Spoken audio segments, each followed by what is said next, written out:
नमस्कार साथियों, स्वागत है एक बार फिर से आपका एक नए वीडियो में।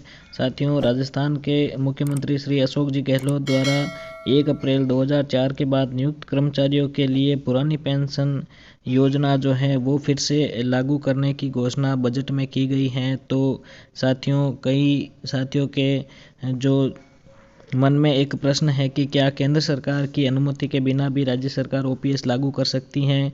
यदि लागू कर सकती हैं तो उसके बाद में जो आपके एनपीएस की 10% कटौती होती थी तथा सरकार की तरफ से भी जो 10% का जो आपके एनपीएस में जमा होता था उसका क्या होगा। वहीं एनपीएस और ओपीएस में मुख्य अंतर क्या है और इसके साथ अब जो है आपके कटौती है वो जीपीएफ के दौरान कितनी होगी। इन सभी प्रश्नों के जवाब आज इस वीडियो में हम बताएंगे। तो चलिए साथियों, वीडियो को शुरू करते हैं। तो सबसे पहले तो समस्त कर्मचारी वर्ग की तरफ से राजस्थान सरकार के द्वारा जो अशोक जी गहलोत द्वारा पुरानी पेंशन स्कीम बहाल की गई है उसके लिए बहुत बहुत धन्यवाद। अब जान लेते हैं कि राजस्थान में जो ओपीएस लागू की गई हैं उसके दौरान मुख्यमंत्री श्री अशोक जी गहलोत द्वारा क्या कहा गया था। तो उनके द्वारा बजट में ये कहा गया है कि विभिन्न राजकीय विभागों में 30 से 35 वर्ष कार्य कर जन सेवा करने के उपरांत सेवानिवृत्त होने वाले कार्मिकों की वृद्धावस्था में सार संभाल की जिम्मेदारी उठाने की दृष्टि से सरकार उन्हें सेवानिवृत्ति के बाद पेंशन उपलब्ध कराती आई है। किंतु वर्ष 2004 के बाद सरकार में सभी भर्ती कार्मिकों के लिए एनपीएस के अंतर्गत कंट्रीब्यूटरी पेंशन का ही प्रावधान किया गया है। पेंशन के लगातार बढ़ते वित्तीय भार को कम करने की दृष्टि से ऐसा कदम उठाया होगा, लेकिन इस नवीन पेंशन स्कीम के कारण अभी से ही कार्मिकों के सेवानिवृत्ति के उपरांत वृद्धावस्था में जीवन यापन के लिए भारी असुरक्षा का भाव उत्पन्न हो गया है, जो कि हमारे लिए चिंता का विषय है। हम सभी जानते हैं कि सरकारी शासन से जुड़े कर्मचारी भविष्य के प्रति सुरक्षित महसूस करें, तभी वे सेवा काल में सुशासन के लिए अपना अमूल्य योगदान दे सकते हैं। समय समय पर इन कार्मिकों ने मुझे अपनी इस व्यथा से अवगत कराया है। अतः 1 जनवरी 2004 और इसके पश्चात नियुक्त हुए समस्त कार्मिकों के लिए भी मैं आगामी वर्ष से पूर्व पेंशन योजना ओपीएस लागू करने की घोषणा करता हूँ। इसी के साथ अब जानते हैं कि आपकी जो 10% कटौती आपकी सैलरी में से होती थी तथा सरकार की तरफ से जो 10% जमा होता था उसका क्या होगा। तो उसके लिए आपके एनपीएस में जमा जो पैसा है वो कर्मचारियों का पैसा जीपीएफ अकाउंट में जमा हो जाएगा। वहीं जो सरकार का 10% है वो सरकार का अंशदान है वो सरकार के पास रह जाएगा। यह योजना जो है 1 अप्रैल 2022 से जीपीएफ की कटौती प्रत्येक कर्मचारी के लिए प्रारंभ हो जाएंगी। साथियों, अभी पहले जो डीए की घोषणा की गई थी सरकार द्वारा उसका भी जो है जीपीएफ अकाउंट में ही ट्रांसफ़र हुए थे वो पैसे। तो आपके सभी के जीपीएफ अकाउंट ओपन हो गए हैं, वही जीपीएफ नंबर जो हैं वो भी जारी हो जाएंगे।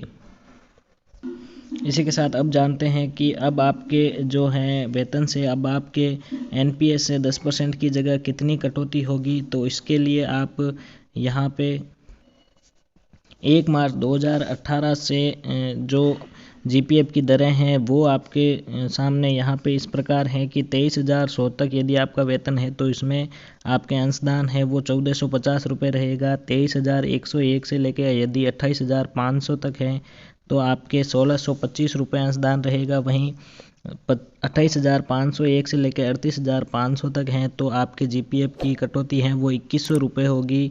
38,501 से लेकर 51,500 तक आपके कटौती है वो 2,850 रुपये होगी। वहीं 51,501 से लेकर 62,000 तक 3,575 रुपये की जीपीएफ कटौती होगी। वहीं 62,001 से लेकर 72,000 तक जिनका वेतन है उनके 4,200 रुपये की कटौती होगी।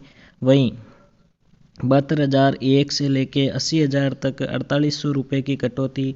वहीं 80,001 से लेके 1,16,000 तक जो है उनके 6,150 रुपये की कटौती। 1,16,000 से लेके 1,67,000 तक 8,900 रुपये की कटौती जीपीएफ में होगी। वहीं 1,67,000 से लेके अधिक जिनके भी हैं उनके जीपीएफ की कटौती है वो 10,500 रुपये होगी। यह जो अंशदान यानी जीपीएफ की कटौती की दर है ये साथियों 1 मार्च 2018 से लागू हैं। वहीं साथियों, अब हम बात करते हैं कि क्या केंद्र सरकार की अनुमति के बिना राज्य सरकार ओपीएस लागू कर सकती हैं। तो इसका जवाब है संविधान की 7वीं अनुसूची के अंतर्गत राज्य सूची के विषयों में 42वें स्थान पर राज्य की पेंशन अर्थात राज्य द्वारा राज्य की संचित निधि में से समुदाय पेंशन का उल्लेख है। साथियों, वो जो आपको 7वीं अनुसूची का जो ऑर्डर है वो भी मैं बता देता हूँ। इसमें देखिए साथियों, भारत की राज्य व्यवस्था के अंतर्गत राज्य सूची का जो ये 42वां आप पॉइंट देख सकते हैं, इसमें राज्य की पेंशन अर्थात राज्य द्वारा या राज्य की संचित निधि में से संदेय पेंशन। तो इस प्रकार हम देख सकते हैं कि जो पेंशन का जो प्रकरण है वो राज्य सरकार के अंतर्गत आता है राज्य सूची में। तो इसमें केंद्र सरकार का कोई हस्तक्षेप नहीं रहता है। राज्य सरकार चाहे तो राज्य में ओपीएस लागू कर सकती हैं। इसका अर्थ यह हुआ कि राज्य द्वारा अपने कार्मिकों को पेंशन देना राज्य सूची का अपना विषय है, जिसमें केंद्र सरकार कोई हस्तक्षेप नहीं कर सकती।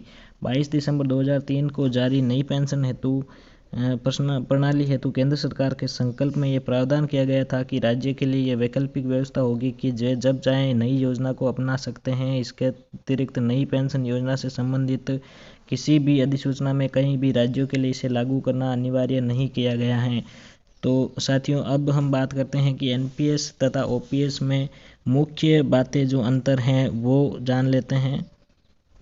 वहीं साथियों, इसमें एक बात यह भी है कि कोई भी राज्य सरकार अपने कर्मचारियों के लिए पुरानी पेंशन योजना लागू करने के लिए स्वतंत्र है। वह केंद्र सरकार की सहमति या असहमति के बिना भी इसे लागू कर सकती हैं, क्योंकि पेंशन पर होने वाला खर्च उसे राज्य की संचित निधि से देना होगा।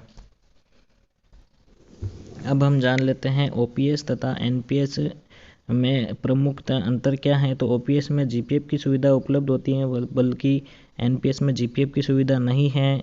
ओपीएस में पेंशन के लिए वेतन से कटौती नहीं है, पूरी पेंशन सरकार देती है। वहीं एनपीएस में वेतन से प्रति माह 10% की कटौती होती है। ओपीएस में रिटायरमेंट पर निश्चित पेंशन यानी अंतिम वेतन का 50% गारंटी के साथ दिया जाता है। वहीं निश्चित पेंशन की गारंटी नहीं है। एनपीएस में यह पूरी तरह शेयर बाजार व बीमा कंपनियों पर निर्भर होगी। इसके पश्चात ओपीएस में रिटायरमेंट पर ग्रेजुएटी यानी कि अंतिम वेतन के अनुसार में 16.5 माह का वेतन दिया जाता है। वहीं नई पेंशन बीमा कंपनी देगी। यदि कोई समस्या आती है तो बीमा कंपनी से ही लड़ना पड़ता है। वहीं ओपीएस में सेवाकाल में मृत्यु पर डेथ ग्रेच्युटी की सुविधा जो 7वें वेतन आयोग ने 10 लाख से बढ़ाकर 20 लाख कर दी है। और एनपीएस में रिटायरमेंट के बाद मेडिकल भत्ता बंद है, मेडिकल बिलों की प्रतिपूर्ति भी नहीं होगी।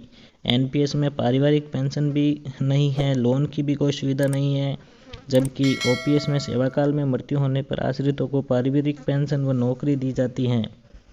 ओपीएस में हर 6 माह बाद महंगाई भत्ता जीपीएफ से लोन लेने की सुविधा है। वहीं एनपीएस में रिटायरमेंट पर अंशदान की जो 40% राशि वापस मिलेगी उस पर आयकर लगेगा। ओपीएस में जीपीएफ के निकासी यानी रिटायरमेंट के समय पर कोई इनकम टैक्स नहीं लगता। वहीं एनपीएस स्कीम पूरी तरह शेयर बाजार पर है आधारित और जो जोखिमपूर्ण है। ओपीएस में रिटायरमेंट के बाद मेडिकल भत्ता, रिटायरमेंट के बाद मेडिकल बिलों की प्रतिपूर्ति। वहीं एनपीएस में महंगाई व वेतन आयोग का लाभ नहीं मिलता है।